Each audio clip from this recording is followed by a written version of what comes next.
आज का हमारा टॉपिक है एम्पियर का परिपथीय नियम।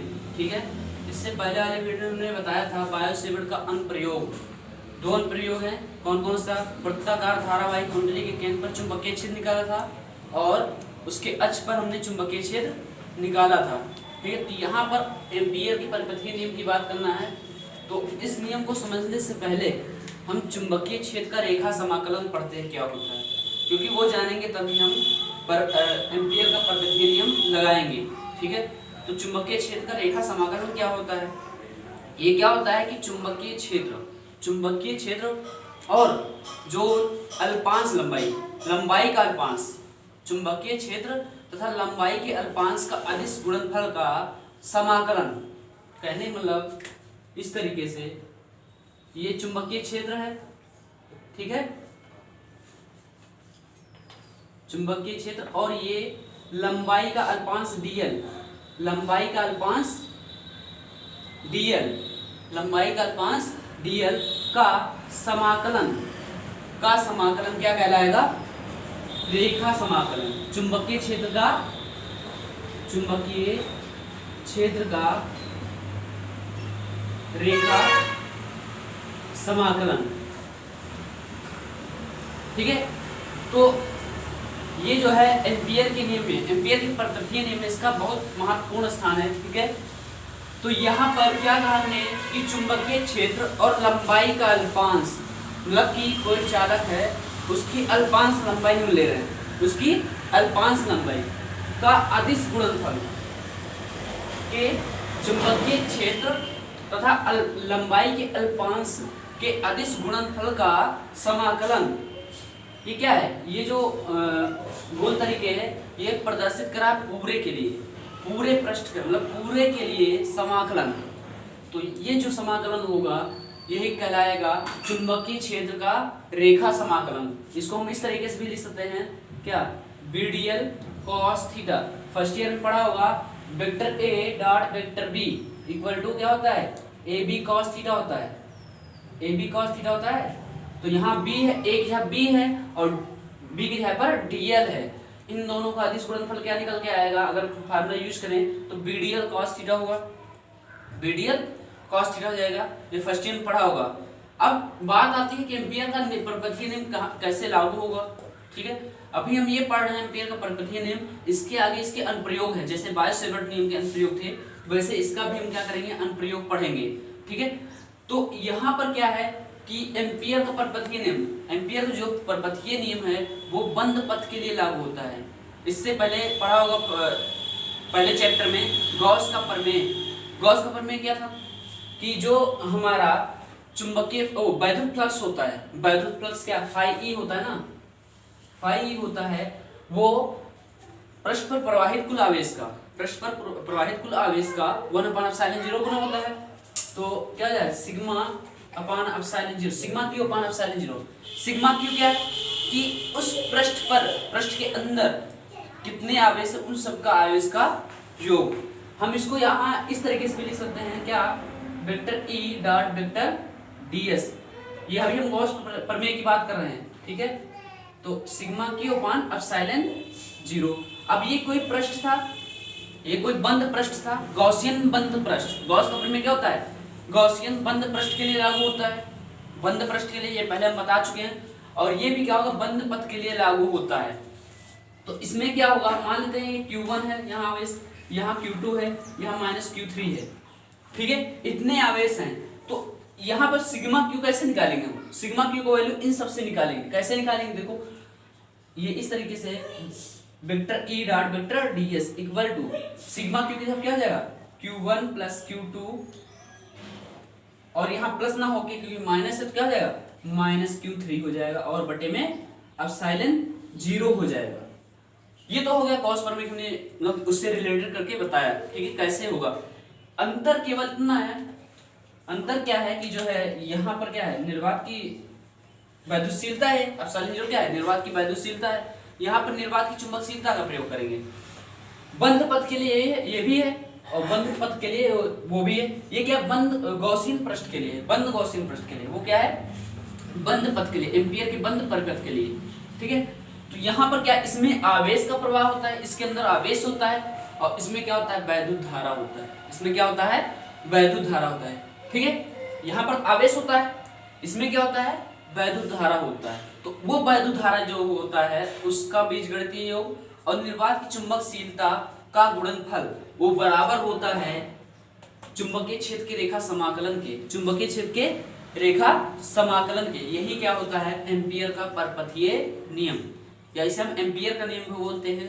तो हम इसका डेफिनेशन लिखना चाहें इस प्रकार से लिख सकते हैं कि एम्पियर के नियम के अनुसार चुंबकीय क्षेत्र के रेखा समाकलन का मान किसी बंद पथ के लिए, इस तरीके से एम्पियर के नियम के अनुसार किसी बंद पथ के चुंबकीय क्षेत्र के रेखा समाकलन का मान, रेखा समाकलन का मान निर्वात की चुंबकशीलता तथा उस बंद पथ में प्रवाहित होने वाली यानी कि गुजरने वाली धाराओं के बीजगणितीय योग की गुणनफल के बराबर होता है। इस तरीके से हम इसको लिख सकते हैं।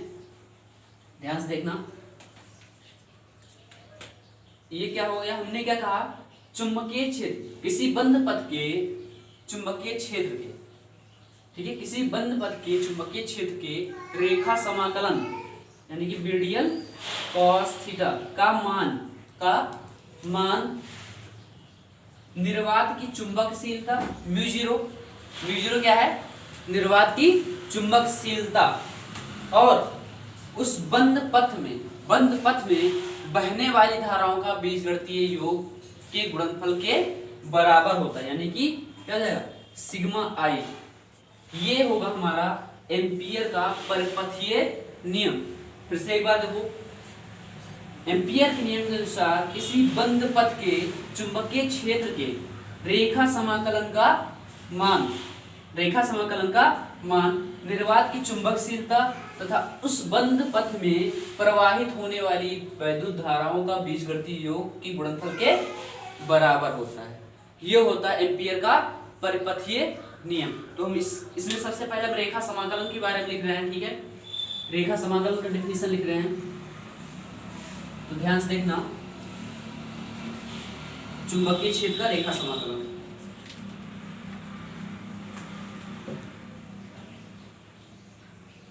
चुंबकीय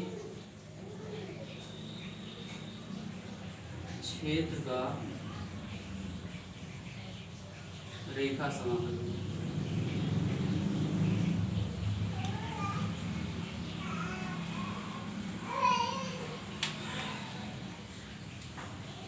तो इसमें लिखेंगे चुंबकीय क्षेत्र एवं लंबाई के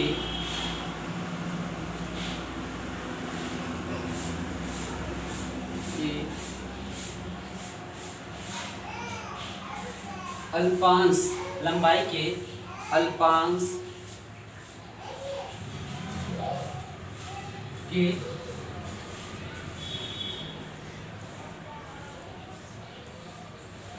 अदिश गुणनफल का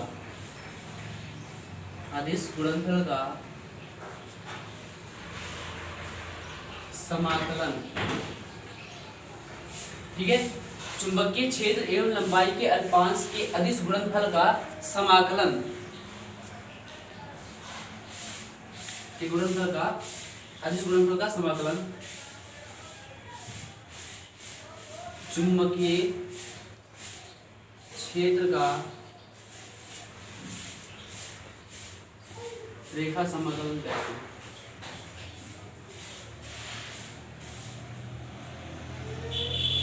ठीक है, चुंबकीय क्षेत्र एवं लंबाई के अल्पांश के अदिश गुणनफल का समाकलन चुंबकीय क्षेत्र का रेखा समाकलन कहलाता है। इसको इस तरीके से कहलाता है।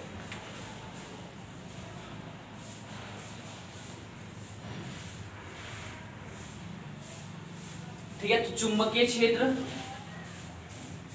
वेक्टर बी और लंबाई का अल्पांश वेक्टर डीएल का गुणनफल है।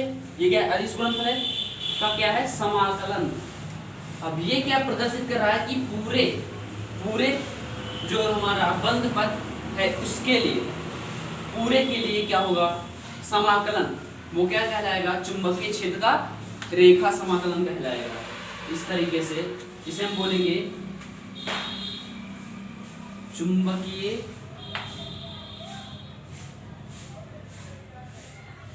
क्षेत्र का रेखा समाकलन। ठीक है, चुंबकीय क्षेत्र का रेखा समाकलन, या इसको हम लिख सकते हैं इस तरीके से, इसको लिखेंगे हम क्या, बीडियल कॉस थीटा। क्या लिखेंगे, बीडियल कॉस थीटा। ये होगा हमारा फार्मूला चुंबकीय क्षेत्र का रेखा समाकलन का फार्मूला। ठीक है, अब एम्पीयर के परिपथीय नियम का हम डेफिनेशन लिखते हैं। हमने बता दिया कि जो इसका मान होगा किसके, एम्पीयर के नियम के अनुसार किसी बंद पथ के लिए, किसी बंद पथ के लिए जो रेखा समाकलन का मान होगा वो बराबर हो किसके, निर्वात की चुंबकशीलता और उसमें बहने वाली वैद्युत धाराओं के बीच घटती योग के गुणनफल के। ठीक है, तो यहां पर हम लिखेंगे एम्पीयर का परिपथीय नियम, लिखेंगे यहां पर, वो ऊपर डेफिनेशन लिखते हैं, जो है लिखेंगे एम्पीयर के नियम के अनुसार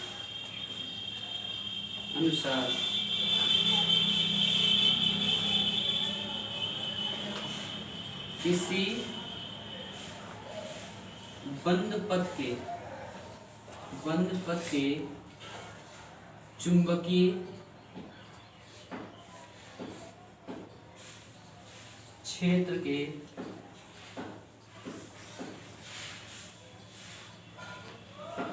रेखा समाकलन का मान, रेखा समाकलन का मान निर्वात की चुंबकशीलता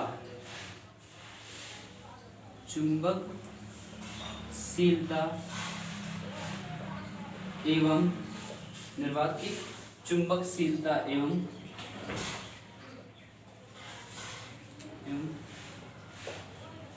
उस बंद पथ में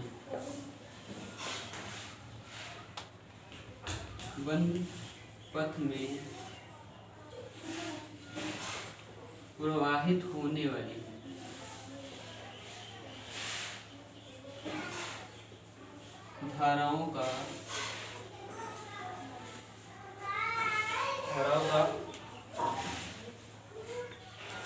धाराओं के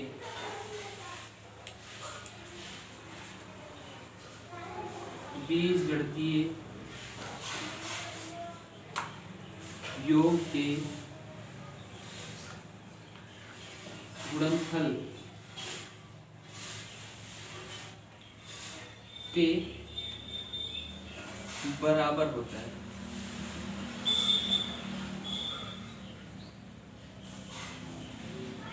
ठीक है, एम्पीयर के नियम के अनुसार किसी बंद पथ के चुंबकीय क्षेत्र के रेखा समाकलन का मान निर्वात की चुंबकशीलता एवं उस बंद पथ में प्रवाहित होने वाली धाराओं के बीजगणितीय योग के गुणनफल के बराबर होता है।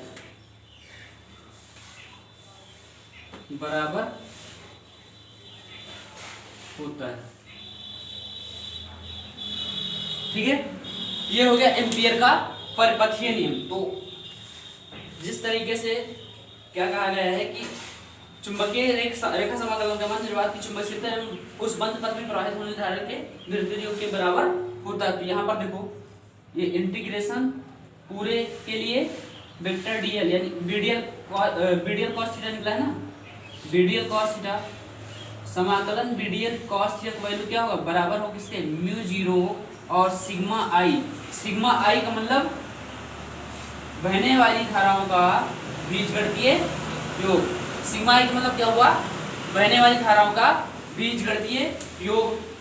तो यहाँ पर देखो हम कई तार ले रहे हैं। ठीक है, कई तार ले रहे हैं, इस तरीके से देखना, ये कई तार हैं। ठीक है,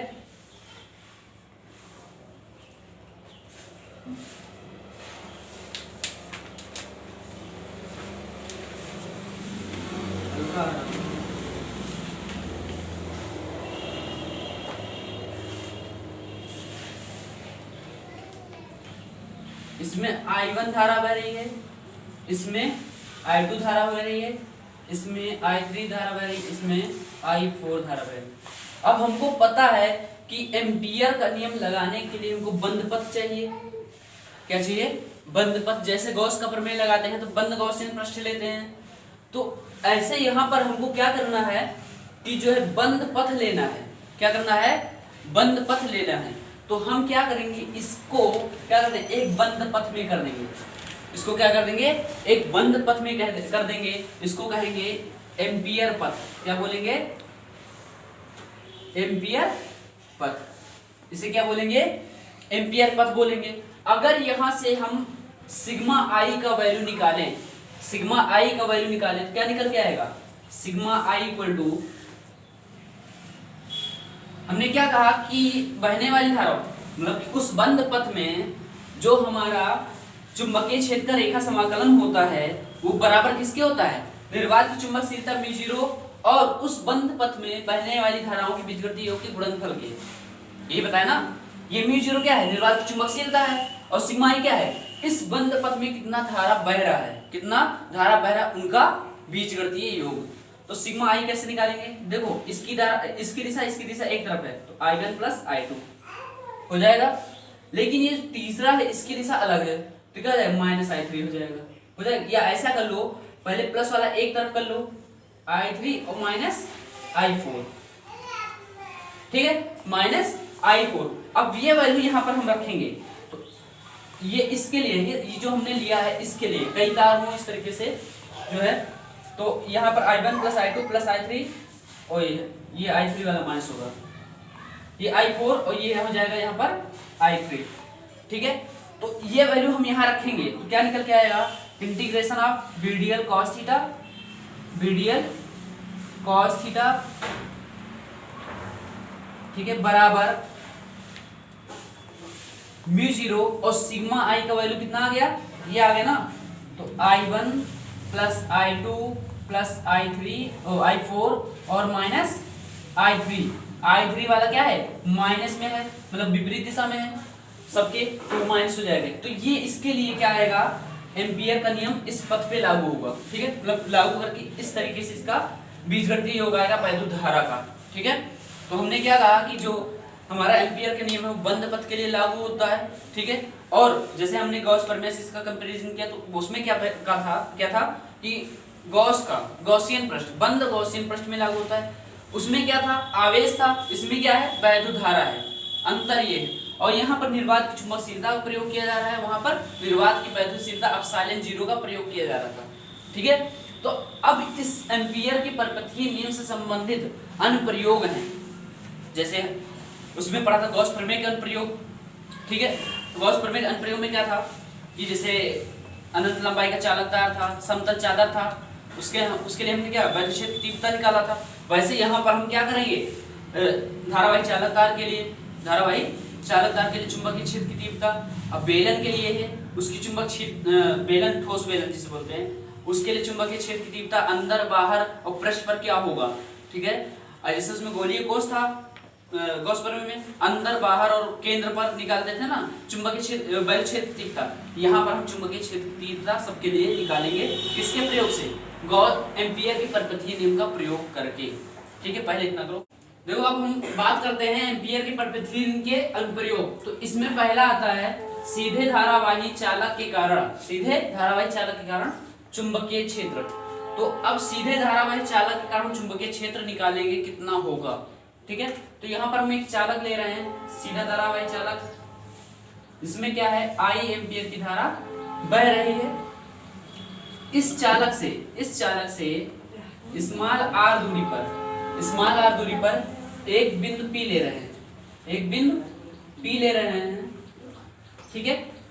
और इसमें हमको क्या करना? चुंबकीय क्षेत्र निकालना है। तो इसके लिए हम क्या करेंगे?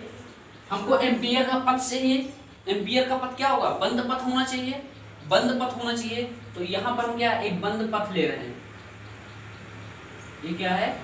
बंद पथ है, इसे हम एम्पियर पथ भी बोल सकते हैं। थोड़ा तिरछा हो गया है।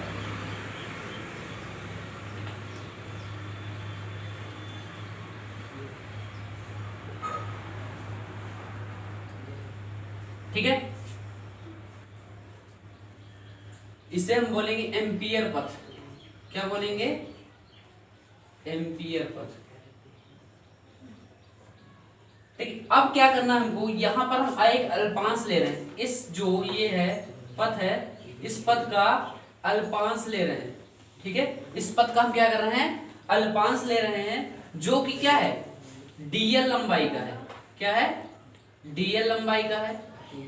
ये क्या है? डीएल लंबाई का है।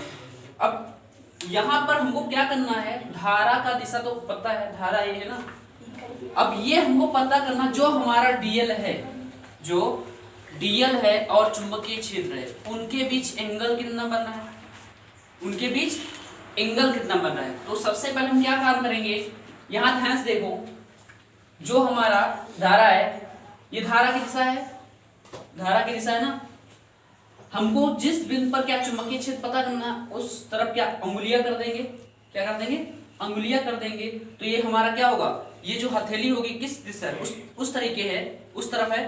तो क्या होगा? चुंबकीय क्षेत्र कहाँ होगा? यहाँ पर चुंबकीय क्षेत्र अंदर की तरफ होगा। लेकिन यहाँ पर क्या हो गया, हमारा जो P बिंदु है, क्या है? P बिंदु है, वो उस साइड जा रहा है, और हमारा अल्पांश क्या है? इस साइड जा रहा है।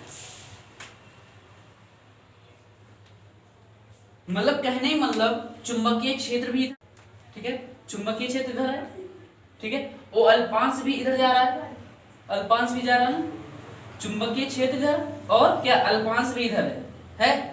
तो दोनों बीच एंगल क्या हो रहा है? जीरो हो रहा है। क्या हो रहा है? जीरो, क्योंकि अल्पांश भी उधर जा रहा है, चुंबकीय क्षेत्र भी। हमने क्या बताया कि धारा की दिशा में अंगूठा करेंगे, और जिस बिंदु पर हमको चुंबकीय क्षेत्र पता करना है, अंगुलियां उस दिशा में कर देंगे। ये धारा की दिशा में अंगूठा हो गया, और चुंबकीय क्षेत्र दिशा में पता करना, अंगुलियां वहां कर देंगे।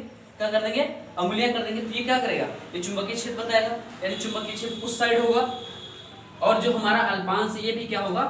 उस साइड है ना। जो अल्पांश होगा, ये भी तो क्या होगा? उसी साइड जाएगा। यानी चुंबकीय क्षेत्र जिस दिशा में है, उसी दिशा में क्या है? हमारा अल्पांश है। तो यहां पर जाके तैयार होगा क्या? इस तरीके से ये, ठीक है, इसे हम बोलेंगे क्या? वेक्टर डी बी और वेक्टर बी। यानी कि डीएल और बी के बीच में कोण कितना है? जीरो है, क्योंकि theta equal to 0 degree, theta equal to 0 degree. बात समझ में आ रही नहीं? कि जिस दिशा में वैद्युत धारा है, वहां पर हम अंगूठा करेंगे, और जिस बिंदु पर हमको चुंबकीय क्षेत्र देखना है, वहां पर हम क्या? अंगुलियों को फैला देंगे, उस दिशा में अंगुलियां कर देंगे। तो ये जो होगा हमारा हथेली, क्या करेगा? चुंबकीय क्षेत्र बताएगा। तो चुंबकीय क्षेत्र क्या होगा? उस अंदर की तरफ होगा, और जो हमारा डीएल भी है उसी दिशा में है। तो दोनों एक ही दिशा में है, तो थीटा क्या हो जाएगा? 0 डिग्री हो जाएगा। तो यहाँ पर हम कुछ लिख रहे हैं पहले, देखिए, माना कोई धारावाही चालक है,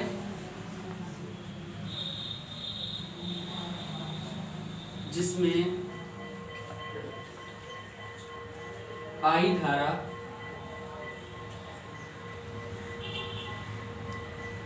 प्रवाहित हो रही है। ठीक है, जिसमें आई धारा प्रवाहित हो रही है, इस चालक से स्मॉल आर दूरी पर, स्मॉल आर की दूरी पर एक बिंदु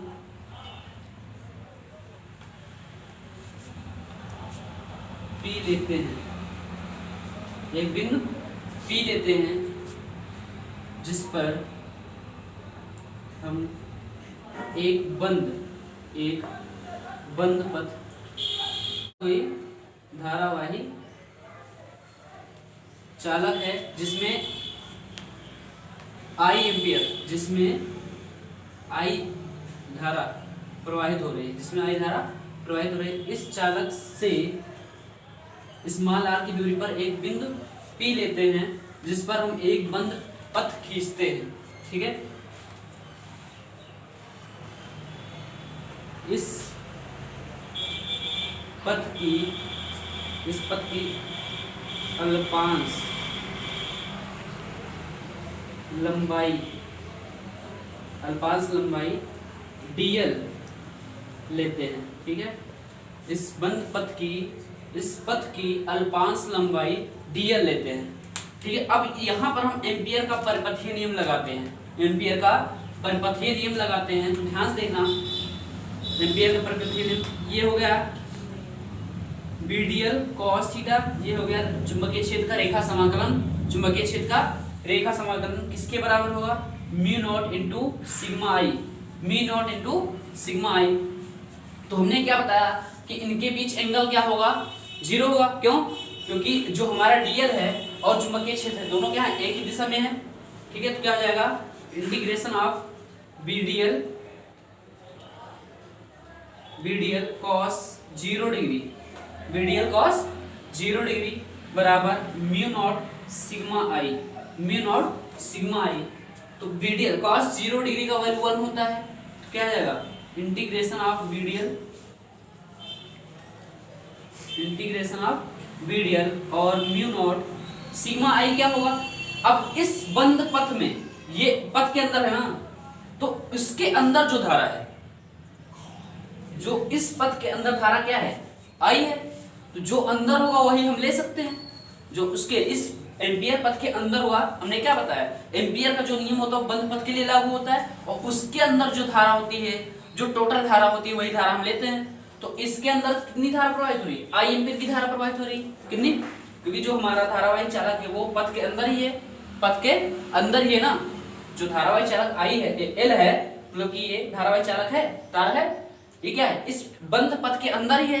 तो यहाँ पर क्या हो जाएगा? सिग्मा आई क्या हो जाएगा? हमारा बराबर हो जाएगा आई के, क्योंकि इसमें धारा आई ही प्रवाहित हो रही है केवल। ठीक है, तो यहाँ पर हम क्या लिखेंगे? इनटू आई हो जाएगा। अब यहाँ पर क्या करेंगे हम?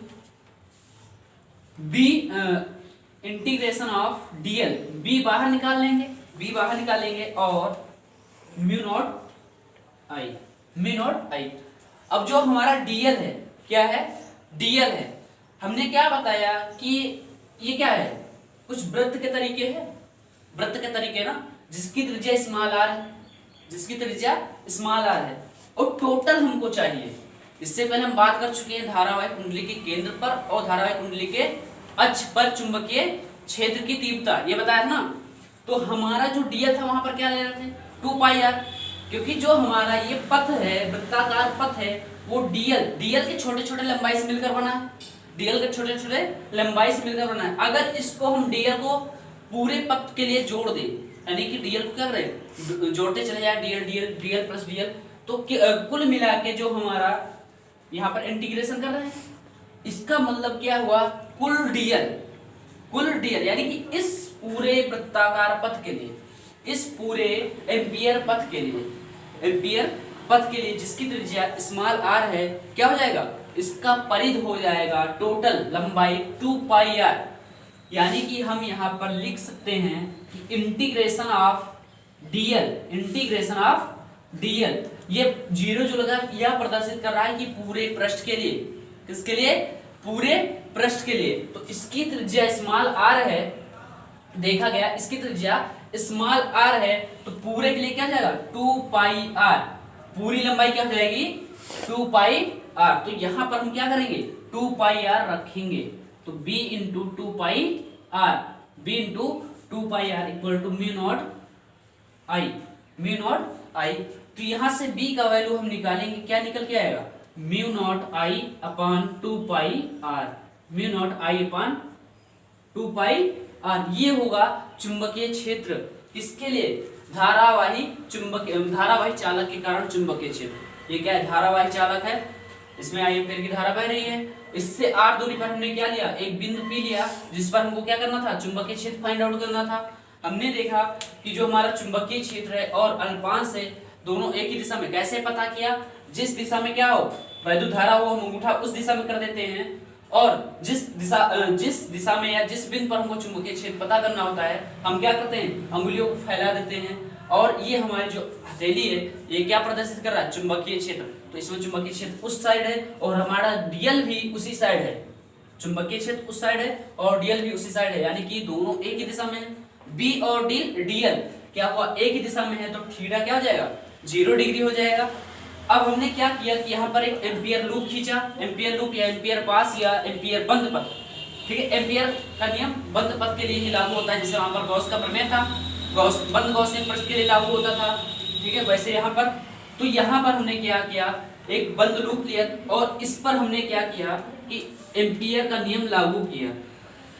तो चुंबकीय क्षेत्र का रेखा समाकलन ये होता है, बराबर किसके होता है, निर्वात की चुंबकशीलता और बहने वाली धाराओं के बीजगणितीय योग के गुणनफल के, ठीक है।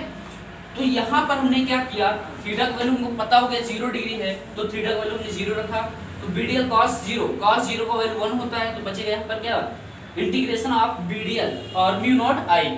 आई क्यों आया, क्योंकि इस बंद पथ के अंदर केवल हमने धारा आई लिया था, तो सिग्मा आई का वैल्यू क्या रख देंगे, आई रख देंगे, यहाँ पर हमने आई रख दिया, और B integration of DL mu 0 I. अब यहाँ पर इंटीग्रेशन ऑफ डीएल का है, डीएल है ना, तो हम पूरे पथ के लिए कर रहे हैं, तो इसकी त्रिज्या स्मॉल r है और वृत्ताकार पथ बन रहा है, तो यहाँ पर क्या हो जाएगा, integration of DL 2 pi r हो जाएगा। अगर हम क्या कर देते हैं, उसका समाकलन कर देते हैं, पूरे पृष्ठ के लिए हमको मालूम हो जाता है, तो वही यहाँ पर किया गया, 2 पाई r हो जाएगा। यहाँ पर हमने क्या किया, इंटीग्रेशन ऑफ डीएल की जगह 2 पाई r रख दिया, तो यहाँ से b का वैल्यू क्या निकला, इसको उधर भेजा, तो म्यू 0 आई अपॉन 2 पाई r, ये होगा सीधे धारावाही चालक तार के कारण चुंबकीय क्षेत्र। ये एम्पियर की परिपथीय नियम का पहला अनुप्रयोग हो गया। अब इसके आगे वीडियो में हम दूसरे अनुप्रयोग की बात करेंगे जो ठोस बेलन से संबंधित है, ठीक है। आज के लिए इतना ही, धन्यवाद।